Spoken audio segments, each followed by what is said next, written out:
போதும் போதும் எவ்வளவுதான் சீவிக்கிட்டே இருப்ப. எனக்கு கை கழுத்து வலிக்குதா இல்லையா? நான் கண்ணு கிட்டக்கெல்லாம் கத்திரிக்கோள் வருது, ஜாக்கிரதைனா. வேலை முடிஞ்சிருச்சா இல்லையா? தூங்கி எந்திரிச்ச மாதிரி இருக்கு.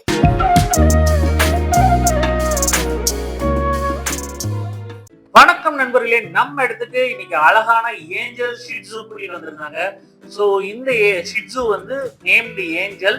இவங்க பெட் பேரண்ட்ஸ் வந்து ஃபர்ஸ்ட் டைம் வளர்க்கறதுனால ப்ராப்பரா கோமிங் பத்தி தெரியல. நம்ம அதை எக்ஸ்பிளைன் பண்ணிட்டோம். கொஞ்சம் அங்கங்க கட்டி சேர்ந்து சிக்கு சேர்ந்து இருந்தது. ஸோ எல்லாத்தையும் நீட்டா கோம் பண்ணி ரிமூவ் பண்ணிட்டு அவங்களுக்கு ஹேர் கட் பண்ண ஆரம்பிச்சாச்சு. பரவாயில்ல, குட்டிங்கிறதுனால அதாவது ஒரு 4-5 monthsக்குள்ள இருக்கிறதுனால வந்து அதிகமா கட்டி சேரல.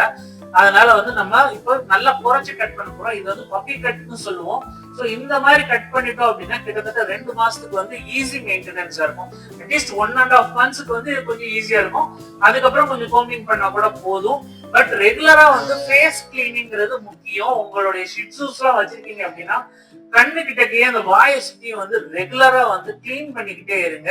அப்பதான் வந்து அந்த அழுக்கு சேராது. அழுக்கு சேரல அப்படின்னா அந்த ஃபர் நல்லா இருக்கும். இல்லாட்டினா அந்த ஃபர் வந்து என்ன ஆகும்னா கட்டி கட்டியா சேர்ந்துருமா, நம்ம வந்து ரிமூவ் பண்ணி தான் ஆகணும். வேற வழியே இருக்காது. ஏன்னா அது வந்து அவ்வளவு சீக்கிரத்துல போகாது. ஸோ கட் பண்ணி தான் ஆகணும்.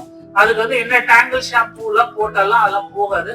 அண்ட் ஃபைனலா கொஞ்சம் நெயில் கட் பண்ண வேண்டியது. அது புதுசுங்கிறதுனால, அந்த பப்பி புதுசுங்கிறதுனால நெயில் கட் பண்றதுக்கு கொண்டு போனாலே போதும்.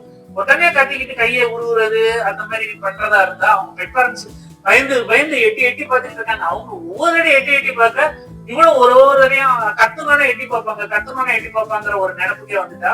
சோ கொஞ்சம் கஷ்டப்பட்டுதான் இவ்வளவு பிடிச்சு அமுக்க வேண்டியது இருந்தது. பாருங்க, நம்ம அந்த யூரினரி போர்ஷன்ல கிளீன் பண்றோம்ல தொடப்பக்கம், தலையை உள்ள கொடுத்துதான் அவளை பிடிச்சி அமுக்கா. டக்குன்னு தலையை தூக்கிட்டே வந்துட்டா.